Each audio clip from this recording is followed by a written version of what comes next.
Boom. Yo, we are back, and after our first video, Subdivisions by Rush, a lot of people was like, we need to go down the journey with Rush and see what's popping with some more music from Rush. So definitely put your favorite Rush songs down. They have a strong fan base. I like when the old school groups have strong fan bases like that. That's just like die hard. Like, yo, I was in high school when this popped off and everything like that. That's so dope and nostalgic to kind of see people that have that feeling. And I think they get excited when they see the younger generation jam into their old school songs. I know with my music, when younger generations listen to stuff like DMX and 50 Cent, I like it. You know what I'm saying? When like, I see a when they pop. first get to hear, I'm like, yo, that's dope that they jam into it like that. But we're checking out Rush, and this is Limelight, so we're gonna see what time it is. A lot of people are talking about how the drummer has a lot of creative sequences and everything like that they are doing. So different patterns. We've only seen a couple really cold drummers. I think the coldest drummer we've seen so far is the guy from Tool. Yeah, so he's reckless. Yeah, he's reckless. He's reckless with it. So I'm excited to dive more into this guy because I love it. I don't know the term, so I don't want to say it all wrong, but yeah, that first Rush song was dope. So let's go. Yeah, let's get it.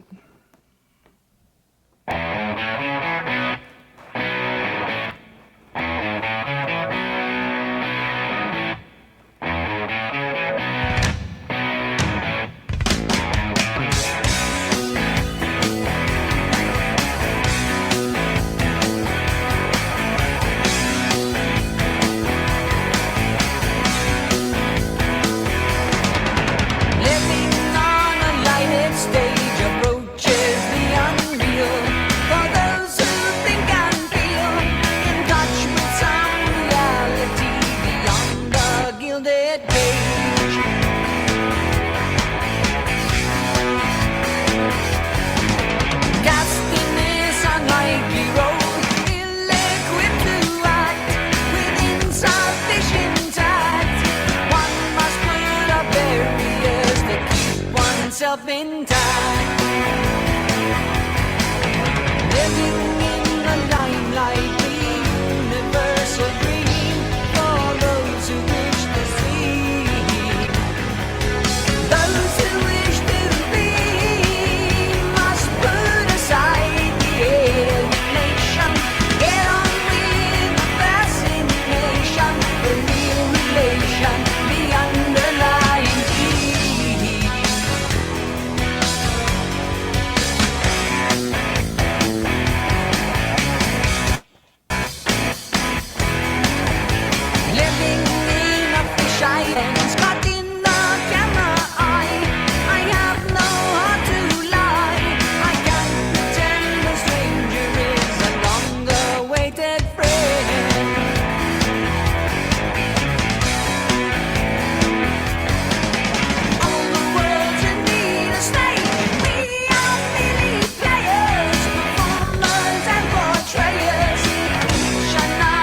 What's the time signature on that when he stops? Like, are you hearing that with the drum clicks? Like, yeah, I don't know. And then come back like that. I wonder what that is. Like the that is like they said something about his time signatures, and I'm like, okay, it's not a 3/4, is it? No, I don't think like it's something how he's like stopping and then starting up, but it's staying on beat. That it's like where he's putting these drum patterns. That's. It definitely is like, cause someone had said that and like alluded to it and was just kind of like, yo, he has like, the way they do these time signatures and the way they do these like, I guess you can kind of say like the melodies are very creative and yeah. Well, this guy's lyrics is like I don't think anyone else could sing these lyrics and make them sound good. Not saying the lyrics aren't good. The lyrics are great, but they're like so sophisticated lyrics that wouldn't normally go for a song. But his voice is so dope and the way he says it, it's perfect. It's like some intricate, deeper thought poetry that he made dope into a song. Like this is like the talent of this is crazy. Like it's Yeah, I've never seen anything like it, like that. That complicated of lyrics. Everyone wants to be this complicated. You know what I mean? Like we want to. Yeah, he's like super like, because if you think about even the syllables, like even if you're looking at this, another's audience outside the gilded cage, like just the amount of syllables within that sentence. It's crazy for a song if you ever think about that. You know what I'm saying? Like an audience, saying audience in a song is like just something you probably would not do most times. You know what I'm saying? Because lyrics. It takes up. So yeah, and he just keeps going, and it's like it's very creative to hear somebody just do something in a style, because sometimes people do it and it's like a mistake. But he's intentionally doing it as a style, and this is the only time I've ever heard like a style like this. But you know, I'm not the biggest rock like dude ever, because of course this is the first time I'm starting to listen to like tons of rock. But I've just never heard, even in passing, like this much like syllables in songs, time signatures like this, and it's like just super creative. So I would have never known it unless I was in music, though. Like it just sounded, it would have sounded normal, and I wouldn't have even thought about it. I'd just be like, that's dope. But it's like when you're in music now, you know, like, oh wow, this is really talented, you know? Yeah, like he's putting together a lot of words. So let's keep this running.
I wonder, after listening to it,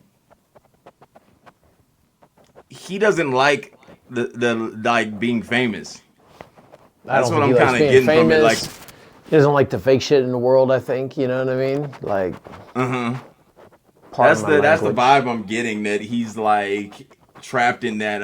Because remember we talked about him creating that song that was kind of like being bullied and being the outcast, and it's like then you get fame and you're not bullied, but you don't like it because you liked where you like, almost like you liked being introverted. Yeah. But you were being outcasted for being introverted, but now you're getting fame as if you're extroverted, but you can't switch the introverted to extroverted. Like that's what I'm almost feeling from this, which is actually a dope concept of that conflict of being famous. We talked about this with Bo Burnham. Bo Burnham, yeah. Yeah, Bo Burnham, and like how it's like that conflict of being famous versus that conflict of the dichotomy, wanting to be introverted but needing the fans, but not wanting to be over. You know what I'm saying? Like that conflict is a dope conflict. I wonder if he's the first person to really like dig deep into that conflict idea musically, because I don't know, just based on time of when this probably came out. Like I'm wondering if he's like the first to really dig deep into that. But I would assume that most really talented people back in the days didn't want the fame. They just wanted to, they were just really creative and talented, because a lot of now we're trapped by noise. So people get into this game now to be famous. Back then, I think people, it was so hard to, the barrier was so high. It was more like, I'm doing this because I love it. Your jacket's rubbing against your mic a little bit. It was more like, I think now artists are doing it for the wrong reasons, a lot of them. Back then, I think the barrier was so hard to get in that people did it because they loved it. When you love art and you're doing it not for the money and you're doing it because you love it, I think you create better. When you start doing it for the money, then things switch. And I think back then you just had the talented people became famous and people would seek out the talented people. Now it's like people are seeking out fame. It's weird. I don't know. Yeah. And with that, a lot of people don't understand that a lot of artists are actually introverted. Yeah. And they're like stuck in their art. So then it's the actual opposite. And then as you said, like today it's become like people searching for fame become artists to try to get the fame, versus artists that end up getting fame because of their level of art, which is a total different understanding, because a lot of them don't like the other part of this. And they don't want to be outside like that. And it's like, it's very visual. And I'm wondering if this, like, because I know like a lot of artists feel like this, but I wonder, as I said, I wonder if this is the first time someone really like put it into perspective musically, like consistently, because this seems like an underlying pattern with his music so far, with their music so far. So I want to dig in more to more of their music and kind of see if it's an underlying pattern under a lot of their music. So super dope. It's crazy because back then a lot of people like people were more famous back then because there was less access, and only like if you made it into that fame circle, you like it or not, the whole world knows you. But yeah, like, subscribe, comment, let us know what to do next, because I think this Rush I think they're dope, and I kind of want to do a lyric breakdown on them one time if the fans want it. So let's go.